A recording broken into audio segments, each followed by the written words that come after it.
ഒരുപാട് നാളത്തെ കാത്തിരിപ്പിന് ശേഷം ആടിന്റെ മൂന്നാം ഭാഗം നാളെ തിയേറ്ററിൽ എത്തുകയാണ്.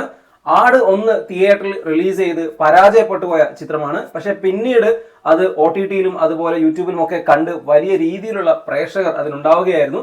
അതിൽ നിന്നുമാണ് വിജയ് ബാബുവും മിഥുൻ മാനുവൽ തോമസും ചേർന്ന് ആട് 3യുടെ രണ്ടാം ഭാഗം ഒരുക്കുന്നത്. അത് തിയേറ്ററിൽ വമ്പൻ ഹിറ്റായി മാറി. ആ ഒരു സമയത്ത് തന്നെ വിജയ് ബാബു പറഞ്ഞിരുന്നു ആടിനൊരു മൂന്നാം ഭാഗം ഉണ്ടാവുമെന്ന്.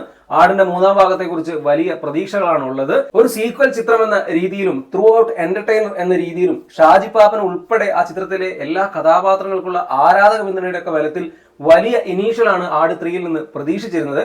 എന്നാൽ ആ രീതിയിലുള്ള ഒരു ബുക്കിംഗ് ചിത്രത്തിന് ഇതുവരെ വന്നിട്ടില്ല. ഇപ്പോൾ റിലീസിന് ഒരു ദിവസം ബാക്കി നിൽക്കെ ആട് 3യുടെ പ്രീസെയിൽ 2.5 കോടിയോളമാണ് വന്നിട്ടുള്ളത്.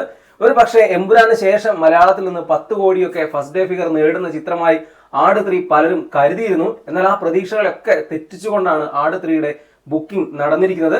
ഏതായാലും നല്ല റിപ്പോർട്ടാണ് ചിത്രത്തിന് വരുന്നത് എങ്കിൽ 6-7 കോടിയൊക്കെ ആദ്യ ദിനം കേരള ബോക്സ് ഓഫീസിൽ നിന്ന് സ്വന്തമാക്കാൻ ആട് 3ക്ക് കഴിയും. ജയസൂര്യയെ സംബന്ധിച്ച് അദ്ദേഹത്തിന്റെ കരിയറിലെ തന്നെ ഏറ്റവും നിർണായകമായ ചിത്രങ്ങളിൽ ഒന്നാണ്. യുവ പ്രേക്ഷകർക്കിടയിൽ വലിയ രീതിയിലുള്ള കാത്തിരിപ്പാണ് ആട് 3ക്കുള്ളത്. റംസാൻ സമയത്ത് ആയതുകൊണ്ട് തന്നെ ആവാം ചിത്രത്തിന് ഒരു ഡൾ ബുക്കിംഗ് ഒക്കെ സംഭവിച്ചിരിക്കുന്നത്.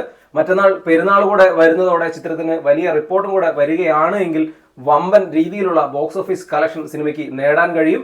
ഗൾഫിലെ പ്രതിസന്ധി ചിത്രത്തിന് ഒരു ഭീഷണിയാണ് എങ്കിൽ പോലും അത് മറികടന്ന് മുന്നേറാൻ ആട് 3ക്ക് കഴിയുമെന്നാണ് കരുതപ്പെടുന്നത്.